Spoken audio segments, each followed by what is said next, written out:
Hi అండి. Welcome to one more mini vlog. మొన్న గణపతి నవరాత్రుల్లో రెస్టారెంట్‌కి వెళ్ళాము అనేసి వీడియో అయితే మీతో షేర్ చేసుకున్నాను కదా! అప్పుడు కొన్ని వీడియోస్ డిలీట్ చేస్తుంటే ఏదో తవ్వకాల్లో నిధులు బయటపడినట్టుగా ఆ వీడియోస్ అన్నీ బయటపడాయనేసి ఆ రోజు షూట్ చేసిన వీడియోనండి ఇది కూడాని. సో, ఇంకా ట్రైన్‌లో షూట్ చేశాననమాట. ఈ పాప అయితే భలే క్యూట్‌గా ఉంది కదా! ఇంకా వాటర్ బాటిల్ అంతా కూడా నోట్లో పెట్టేసుకుందామని తను బుజ్జి నోరుని భలే తెరుస్తుందండి. చిన్న వీడియో క్లిప్పింగ్ అయితే షూట్ చేశాను. ఏంటి ట్రైన్ వీడియోలోంచి ఇలా ఫంక్షన్ హాల్‌లోకి వచ్చేసాము అనుకుంటున్నారా? సో, ఈ వీడియో వచ్చేసి ఆ టైంలో షూట్ చేసిందేలెండి.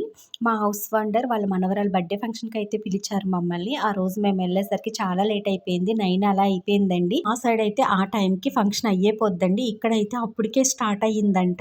సో, మేము ఫంక్షన్ అయిపోయి ఉంటది. లాస్ట్‌న వెళ్తున్నాము అనుకున్నాము. కానీ కరెక్ట్‌గా మేమెళ్ళే టైంకే కేక్ కటింగ్ అయితే జరిగిందండి. సో, ఇంక బానే వెళ్ళాము అనిపించింది. ఇంకా ఎంట్రన్స్‌లో వచ్చేసి ఇక్కడ ఫోటోస్ తీసుకోవడానికి ఒక ఫ్రేమ్‌లా అయితే సెట్ చేశారు. అక్కడ అందరూ పిక్స్ దిగుతుంటే నేను కూడా కొన్ని పిక్స్ అయితే తీసుకున్నాను. ఫుడ్ అయితే వెజ్, నాన్ వెజ్ 2 పెట్టారండి. గణపతి నవరాత్రులు కదా! మేమైతే వెజ్ తినేసి ఇంకా ఆ ఫంక్షన్ హాల్‌కి కొంచెం దగ్గరగానే కొత్తగా డీమార్ట్ అయితే పెట్టారనేసి ఎప్పటినుంచో వెళ్దాం అనుకుంటున్నాము. ఇంక అక్కడి దాకా వెళ్ళాం కదనేసి అలా డీమార్ట్‌కి వెళ్ళి మొత్తం చూసేసామండి. ఏం కొనకపోతే బాగోదు కదా! ఐస్ క్రీమ్ తీసుకో వచ్చేసాం అంతే మరి వీడియో